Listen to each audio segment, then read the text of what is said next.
Happy Friday, everyone. Even though it's Saturday, it's still technically Friday for me as I film this video, and the market's just closed. So I thought I'd try a little different style of video called What I Bought / Dividends I Got.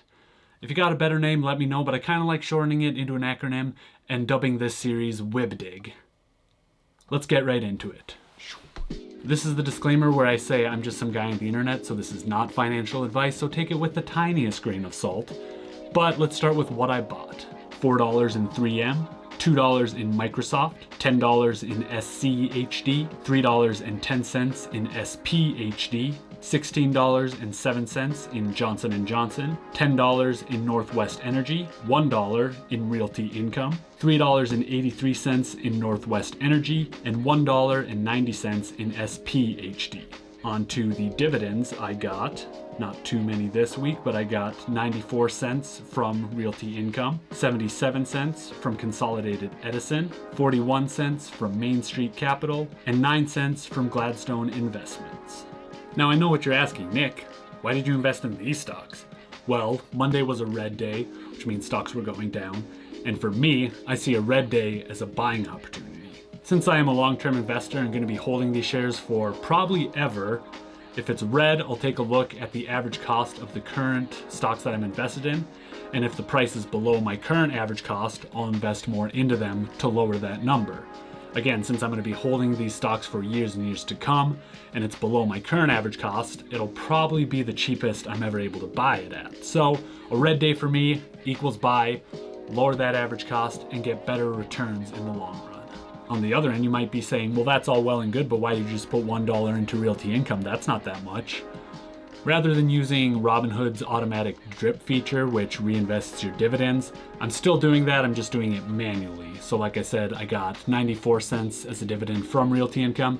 I just added the extra 6 cents to make it an even dollar and reinvested it into the company because it is one I believe in and want to reinvest in. Similar to that, like 3M, I put $4 in. At the end of last week, I got $3.23 as a dividend. Rather than reinvesting it right away, markets had closed, so I couldn't reinvest it to $4 last week. But on Monday, I just added that 77 cents, reinvested in 3M, which actually ended up working out because it was below my average cost. So I invested that $4 and lowered that number just a little bit. So all in all, I spent $51.90 on stocks this week. Having fractional shares is really nice to just enter a little bit into those positions every week. And I received $2.21 in dividends. And again, I didn't reinvest or automatically reinvest even some of the dividends I got because I'm not sure if some of those companies are ones I'm going to continue to invest in moving forward. So just keeping it on the sidelines for some of them, reinvesting in others, and just kind of playing it week by week. Since it is such a volatile time, I'm not trying to throw too much money into the market because we really don't know what's going to happen. So again, just slowly adding to those positions. I also started a position in Northwest Energy this week, which I'm going to do a video later down the road of investing in your bills, essentially. So like Northwestern Energy company, it's who our electric bill is through. Similar to that, I have AT&T, investing in those companies to kind of get some of your bills back. So we'll cover that in a later video. With all that said, let me know if you like the new WebDig series. Let me know in the comments below as well if you bought any stocks or got any dividends this week. As always, we'll hit the YouTube mumbo jumbo, smash the like button, hit the subscribe button right next to that, and while you're at it, hit the notification bell. Thanks again, and we'll see you next time.